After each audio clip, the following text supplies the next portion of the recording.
Hey everyone, how y'all doing? Today we're going to be taking a look at the Spitfire LMG in both Pilot vs. Pilot and Pilot vs. Titan combat. Now this video is being made purely by request from a friend of mine, and it's my first foray into actual pilot weapons as opposed to only dealing with Titan weapons and Titan vs. Titan combat, like you can see in all my other videos.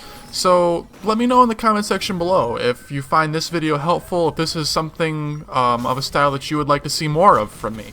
And if so, I can continue to make them, whatever you guys would like to see.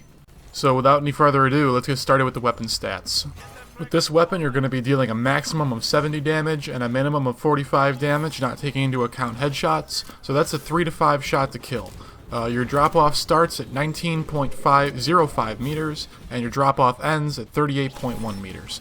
So anywhere between 19 and 38 meters, you're going to be dealing somewhere between 70 and 45 damage, which has the potential at about 21 meters or so to take your minimum shots to kill from 3 to 4. So you want to try and stay actually in a relatively close range with the LMG. And funnily enough to note is the LMG actually has damage drop-off occur sooner than the RE45 auto pistol. So the range is interesting, to say the least. My recommended class for the Spitfire is going to consist of the HCOG scope as well as the slammer attachment.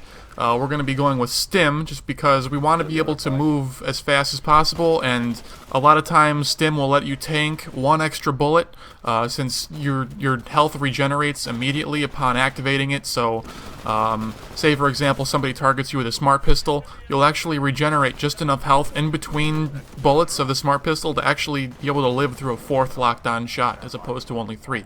So stim is extremely effective, especially if you're going to be fighting up close and personal and you don't really care about stealth, because with this weapon we don't give any cares about stealth whatsoever.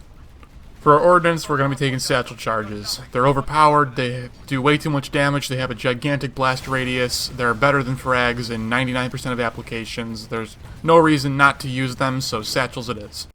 Satchel charges are actually going to tie in very nicely with our use of Dead Man's Trigger on this class. So what we want to do is we want to hold down domination points, or you want to defend a flag, anything like that. You can just plant satchels wherever your heart desires and just defend the point normally. If you end up dying in a point because somebody sneaks up behind you, who cares? You're just going to blow them up with your Dead Man's Trigger satchel charges, so whatever. There's no problems there. And finally, we're going to have Power Cell, just because, we want to be able to stim up as much as possible. It doesn't really make any sense for us to carry a 3rd satchel because 2 of them just have so much blast radius and damage that you're never going to be in a situation where you need a 3rd to really cover a room. I mean, 2 is plenty of coverage. For our secondary weapon, that's your choice. I personally kind of swap between the Wingman and the RE45 auto pistol. It's I don't really have any preference between the two, so I just go with whatever floats my boat on that particular day. In this particular set of videos that you're seeing now, I'm using the Wingman, but I never even pull it out once, so it doesn't even really matter. For my anti-Titan weapon, again, that's your choice. In this particular video, I choose to go with the Archer, but I don't really have any preference on any particular anti-Titan weapon. It's all your own choice. I switch between them just as much as I'm sure you guys do as well. So the thing that makes this class really beautiful is actually the HCOG scope. As pointed out by a Redditor maybe a week or 2 ago now, it actually allows you to aim down sights much faster than you can with any other sight on the LMG. Even the iron sights. The HCOG is just a lot faster, so for that reason alone, it's pretty much the only viable sight on the LMG because it allows you to use the LMG at much closer ranges, much more effectively, keep your shots on target, and not have to deal with the random ADS spray. That about does it for what I have to say for the class, so for the rest of the video, I'm just going to be kind of commentating over what I'm doing, why I'm doing it, and any kind of general sort of gameplay tips for the LMG that I might have.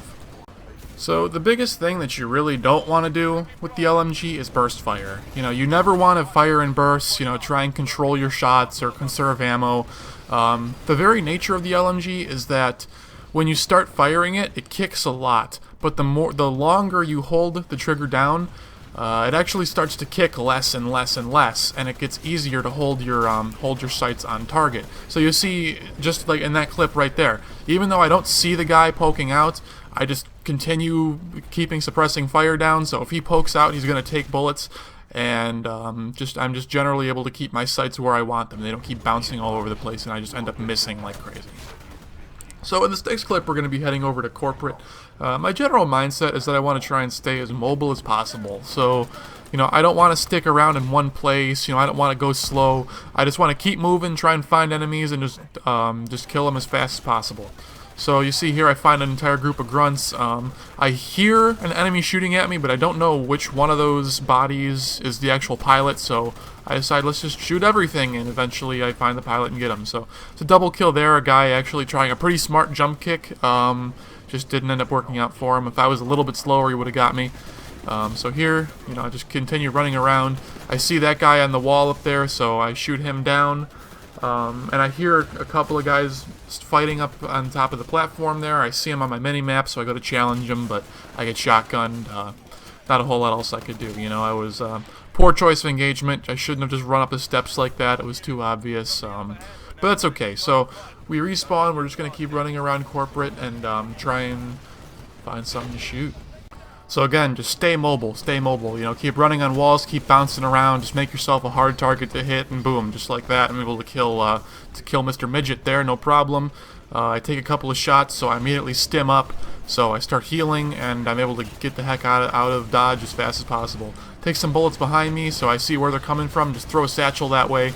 I somehow die there, but thanks to Dead Man's Trigger, I get a double kill, and actually I get a mayhem on a bunch of grunts that I didn't even know were there. So that's a whole bunch of a whole bunch of points for my team, and generally that engagement turned out very much so in my favor.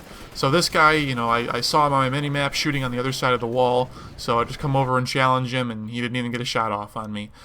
So here I see an ogre, and I'm trying to maneuver myself in a way to be attacking with the rest of my friendly titans and rodeo this guy. So, he's got no option other than to continue fighting the titan and just eject and challenge me midair. But he misses, and I get the gooser on him, easy peasy, no challenge. And that's going to be it for that game. So we're going to head back into Angel City, and I'm actually just going to leave you guys with the rest of the gameplay. There's not a whole lot else for me to say. The Spitfire is very, very, very good and very underrated, both versus pilots, and it's not really underrated versus Titans in the sense of rodeoing is really good, but one thing really need to start doing more is just plain old firing the Spitfire at Titans while they're unshielded. Don't even bother rodeoing them, just shoot the critical hit points. You'd be very, very surprised how much damage is actually capable of doing. And I will leave an annotation here with a link to another video about that, where I show just how powerful pilot weapons actually are versus Titans without rodeoing. Just in standard, just shoot them until they die. So with that said, thank you for watching. I hope you learned something new. If you want to see more videos like this, more individual weapon, like pilot weapon guides, let me know in the comments, and I'll see what I can make up for you guys. So until then, thank you, and we'll see you next time.